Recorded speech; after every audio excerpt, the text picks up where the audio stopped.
के अंदर 10 करोड़ गरीबों को शौचालय मिल गए, 4 करोड़ गरीबों को आवास मिल गए, 10 करोड़ लोगों को रसोई गैस के कनेक्शन मिल गए, 50 करोड़ लोगों को देश के अंदर स्वास्थ्य बीमा का, आयुष्मान भारत का कवर मिल गया। कोरोना कालखंड में 80 करोड़ लोगों को 3.5 वर्ष से फ्री में राशन की सुविधा का लाभ भी मिल रहा है और आगामी 5 वर्ष तक इसे चालू रखने के लिए प्रधानमंत्री जी ने घोषणा पहले ही कर दी है।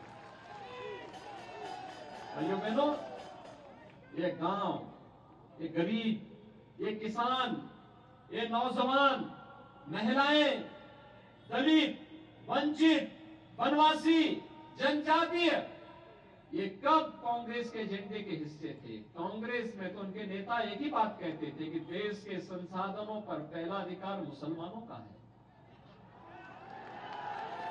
कांग्रेस के जिम्मेदार लोग तो यही बात करते थे।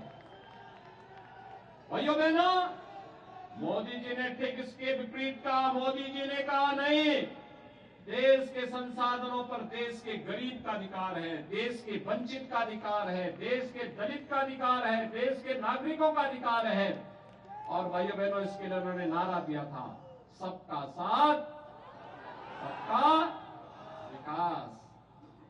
ये वेलफेयर की स्कीम है, ये गरीब कल्याणकारी योजनाएं हैं, बिना भेदभाव के समाज के हर तबके को मिलेगी और समाज के हर तबके को देने के लिए जिस मजबूती के साथ कार्य करना प्रारंभ किया, आज उसके परिणाम देश के अंदर देखने को मिलते हैं।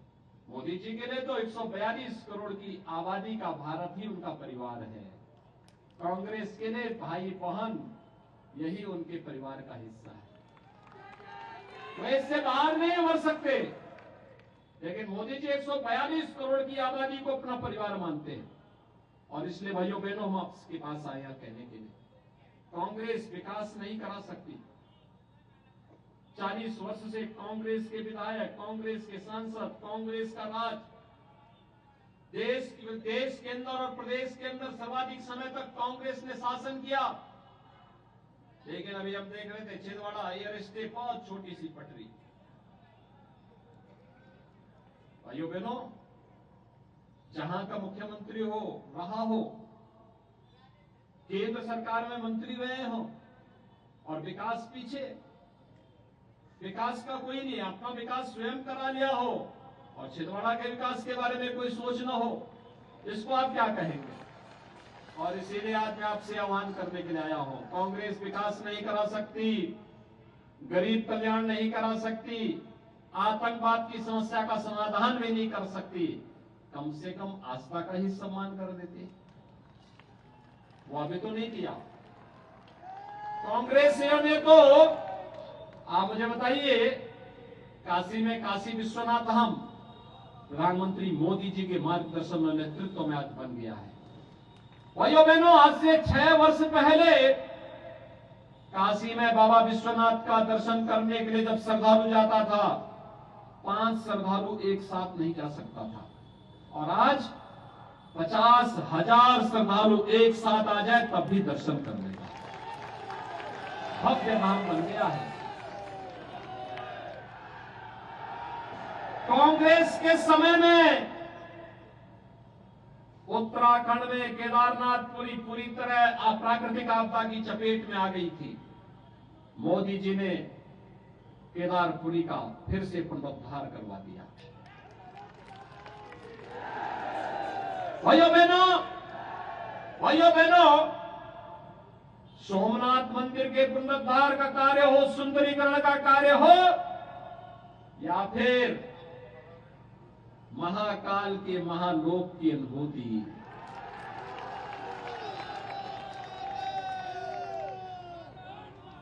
बाबा साहब भीमराव अंबेडकर से जुड़े हुए पंच तीर्थों का निर्माण भी मोदी जी के मार्गदर्शन और नेतृत्व में हुआ है।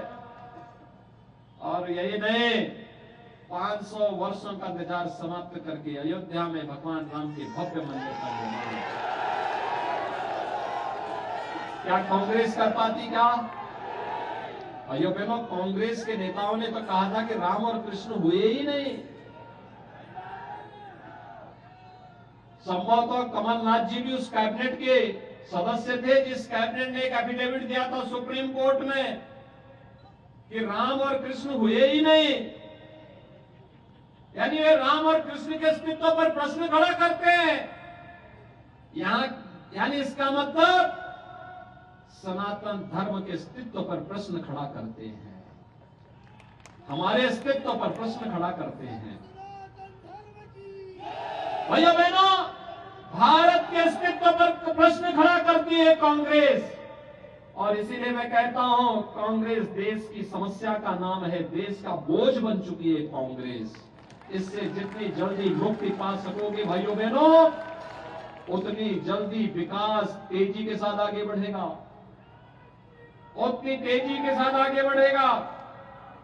याद रखना, उत्तर प्रदेश विकास इसलिए कर रहा है क्योंकि उत्तर प्रदेश विधानसभा में 403 विधायक चुने जाते हैं और 403 में कांग्रेस के केवल 2 सदस्य हैं, मात्र 2। भाइयों बहनों, मैं आप सबसे यही अपील करने के लिए आया हूं, प्रधानमंत्री मोदी जी के नेतृत्व में देश और शिवराज सिंह चौहान जी के नेतृत्व में मध्य प्रदेश ने पिछले 20 वर्ष में विकास के नए नए प्रतिमान स्थापित किए।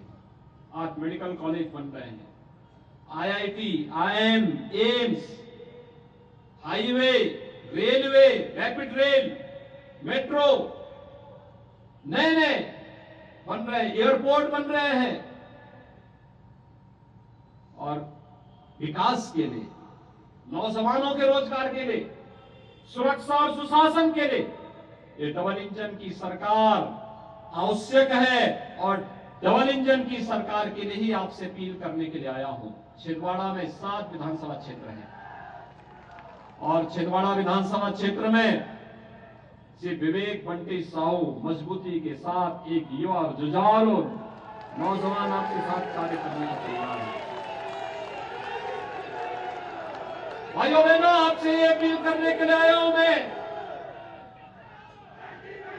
विवेक बंटी साहू को चुनाव जिता करके भेजिए, कांग्रेस को संदेश दे दीजिए अब धोखा नहीं हो पाएगा। बहुत देश को धोखा दिया है, समाज को बहुत बांटा है, देश के खिलाफ बहुत साजिशें की हैं, आपस में बहुत लड़ाया है। अब ये नहीं चलेगा। अब तो हम लोग आर पार की लड़ाई लड़ रहे हैं, देश की एकता और अखंडता के लिए, देश की समृद्धि के लिए, भारत को दुनिया की सबसे बड़ी आर्थिक महाशक्ति बनाने के लिए, और इसके लिए डबल इंजन की सरकार मध्य प्रदेश में आवश्यक है।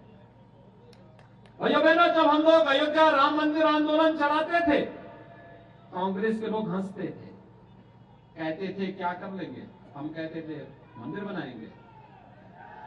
हमने उस समय नारा दिया था रामलला हम आएंगे, मंदिर वही बनाएंगे। लोग हंसते थे, तो हमने कहा इनकी हंसी को रोकने के लिए हमने तब कहा था रामलला हम आएंगे, पहले ढांचा हटाएंगे।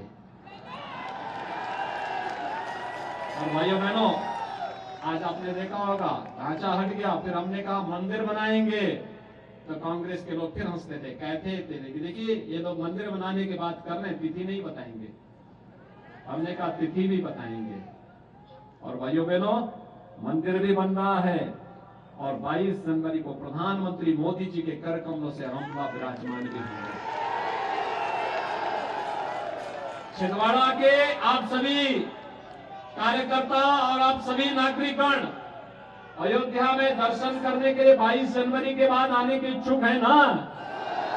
आने के इच्छुक है ना? तो सबसे आसान रास्ता है, विवेक बंटी साहू को चुनाव जिता करके भेज दीजिए, इनको भोपाल भेजिए, ये अपने आप ही आपको वहां अयोध्या ले जाने की तैयारी कर देंगे। सहमत हैं?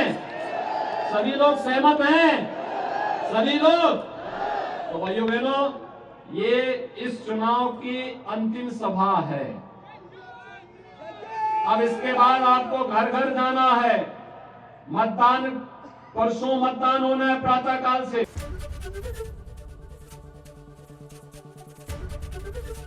एबीपी गंगा, खबर आपकी, जुबान आपकी।